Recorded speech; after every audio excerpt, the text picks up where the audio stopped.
suffer? Well, I would think you'd be used to failing by now. The first question I wanted to ask you is, how do you feel about adults suffering with mental health? Well, I think the first thing is that you have to understand that adults do suffer from mental health. I don't think a lot of students realize that we still go through problems ourselves, and sometimes we don't know how to deal with those problems. I think the biggest thing, though, is knowing as an adult what resources you can access to help you with that mental health. Right. You're a recent teacher, new to this, and you relate to us more because of your age. What's one struggle that you overcame that you can share?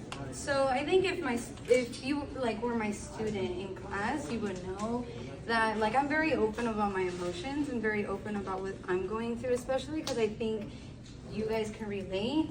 I think everyone knows maybe I had a relationship of 10 years that I broke up, and that was probably the toughest thing I've done for a while.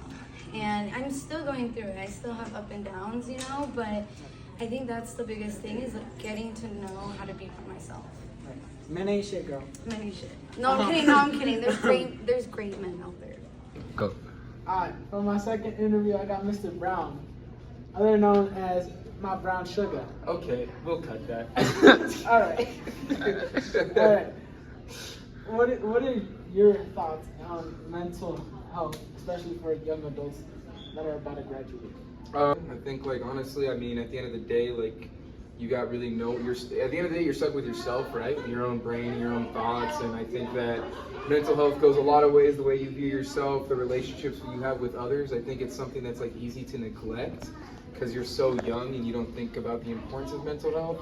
I think it should probably be a priority for a bunch of young people. Even myself, I feel I'm 25, young, okay? And I would say everyone, but especially young people, especially, people in high school though, it's everything, truthfully.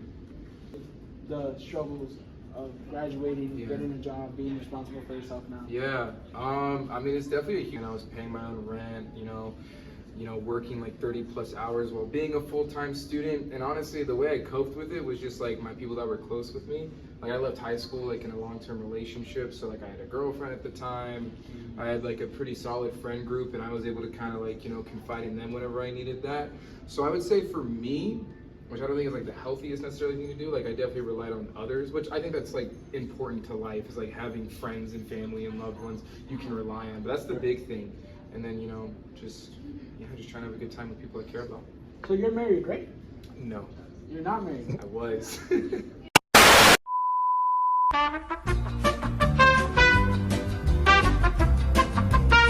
Alright, it's me again. It's 3:33 a.m. I'm doing this very last minute, I know. Typical Dominick doing it last minute. Something I learned from both teachers that I interviewed was that you had to be accepting of yourself. You had to overcome those big mental struggles by yourself. And yeah, some people have those close friends, and yeah, they're your stability. They're the people holding you up. But sometimes you have to do it alone. And a very good way of doing that is doing it with yourself, being accepting and happy with yourself. A lot of people struggle with being happy with each other, and they call me emo. Yeah, you know who you are. But it's whatever. We all have our mental struggles and mental issues and responsibilities that cause those stress and anxiety. I had two big articles, one being Mayo Clinic and the other one being Heritage Herald.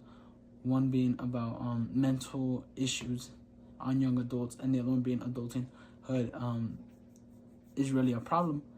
And both of them were saying how very young age, very 19-year-olds, 20, which is typically when you're graduating, getting a job, getting accepted to colleges and all that, they had suicidal thoughts, high percentages of suicidal deaths, anxiety, depression. And I believe the best way that we could have avoid that and be prepared for that is having a class, being more acceptance, and like they all said, being kind to one another. And I know it's very shallow for me when I'm a dickhead to everyone, but yeah, this is what I thought. This topic was a little bit dumb. Did my research and stand corrected. You know.